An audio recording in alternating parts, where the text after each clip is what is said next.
आता कन्नडमध्ये त्याला मी गॅस गरम करते. कन्नडमध्ये त्याला हेसरुबळे पायसा म्हणतात. हेसरुबळे म्हणजे मुगाची डाळ. आज मी मुगाच्या डाळीचा पायसा करणार आहे.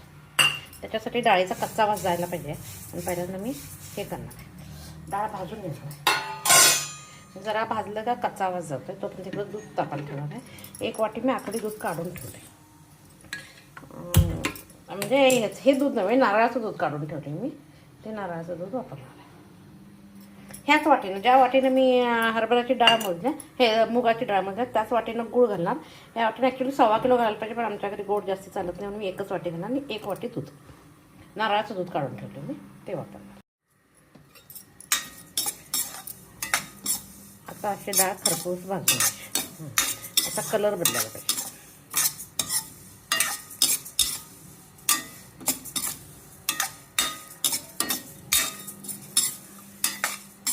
म्हणजे काय आता त्याचा कच्चा भाजतानाच करते, त्याचा कच्चा वास निघून जातो. मग छान भाजू दे. आता इकडे भात लावला कुकरला.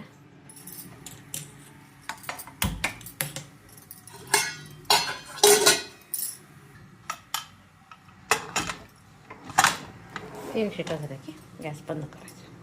आता इथं डाळ चांगली भाजून गार झाली.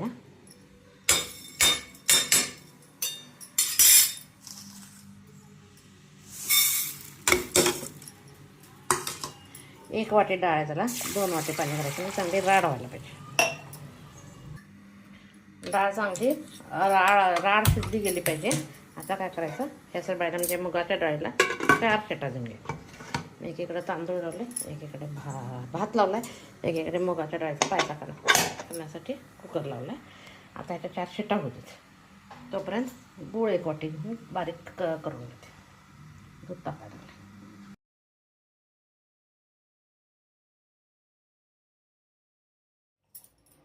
आता ह्या वाटीनं मी पाऊण वाटी घेतली. म्हणजे आमच्या घरी गोड कमी लागते म्हणून मी पाऊण वाटी घेते.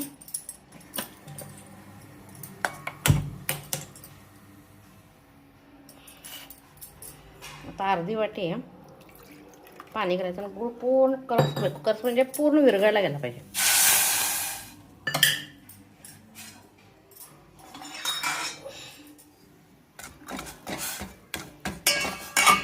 चांगला विरघळ होते.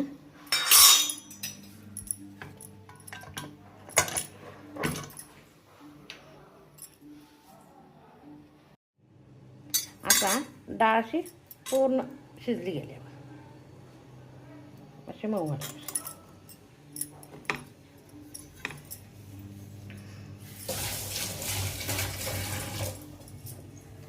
आता गूळ विरघळेपर्यंत मी ड्रायफ्रूट्स, आता गूळ चांगला विरघळला लागला आहे.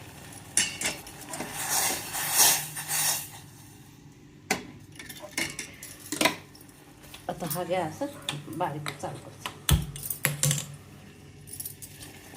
बंद करते.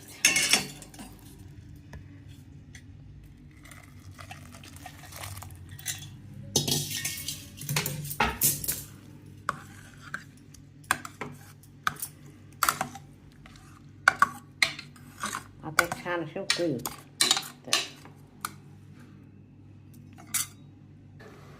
आता चांगली उकळी आली, जरा एकजीव होते. जर डाळ शिजली नसली तर एक ट्रिक सांगते. जर डाळ शिजली नाही असं आपल्याला वाटलं तर सरळ रवी घ्यायचं आणि रवीनं हलवून काढायचं. माझी काय ऑलरेडी शिजलेलीच होती, काय प्रॉब्लेम नाही. जर शिजायला कमी पडली गॅसचं हे कुकरला तर मी ड्रायफ्रूटचा थोडे ठेचून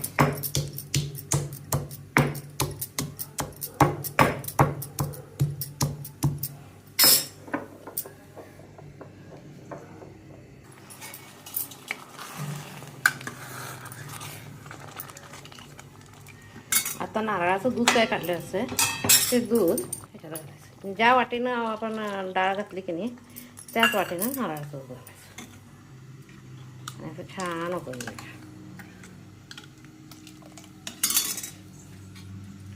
आता मी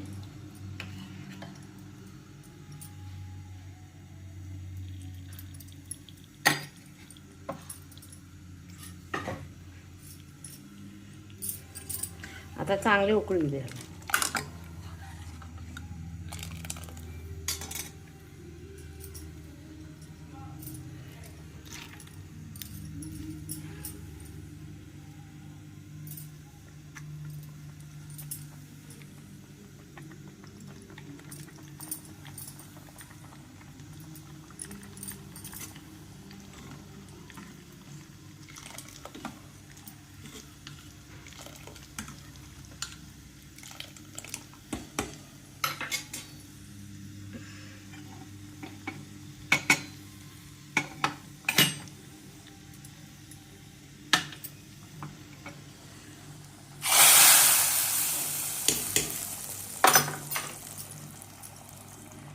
त्याला चांगली उकळी होते.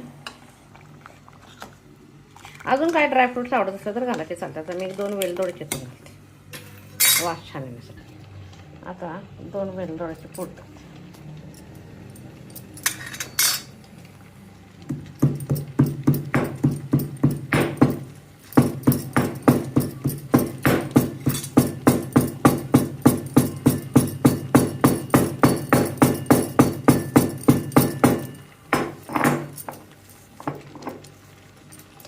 वेलदोडे किंवा ड्रायफ्रूट्स ऑप्शनल आहे. कोणाला आवडत असेल त्यांनी घालायचं, कोणाला आवडत नाही त्यांनी नाही घालायचं.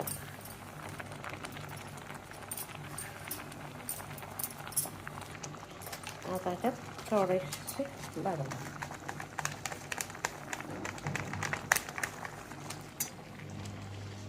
एमटी.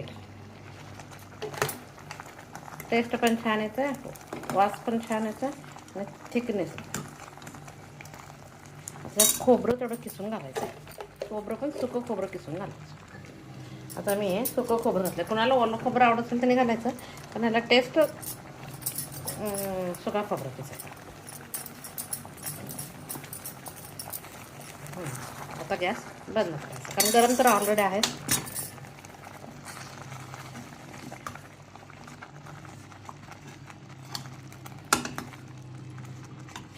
हेसरेबळे पायसा खाण्यासाठी तयार आहे. माझी रेसिपी आवडत असेल तर लाईक, शेअर, सबस्क्राईब करा.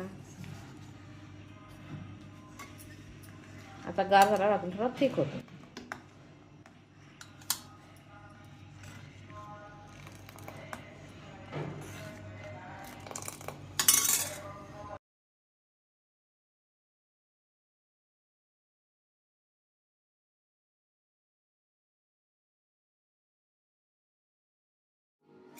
आता बघा गार झाला की असा थिकनेस येतो. एवढं करेक्ट आहे भाजीसाठी, जास्त काही गरज नाही.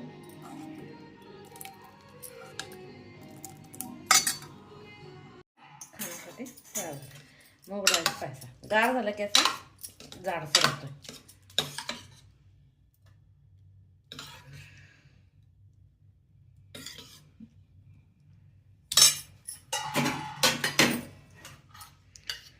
थोडंसं तूप,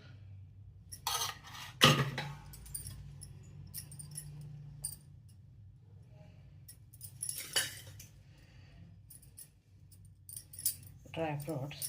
आज मार्गशीर्ष गुरुवारला काहीतरी गोड करायचं असतं, मी हे केले.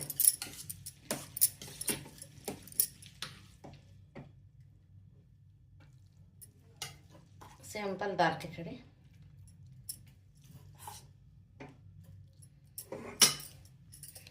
आणि मसाला भाजी.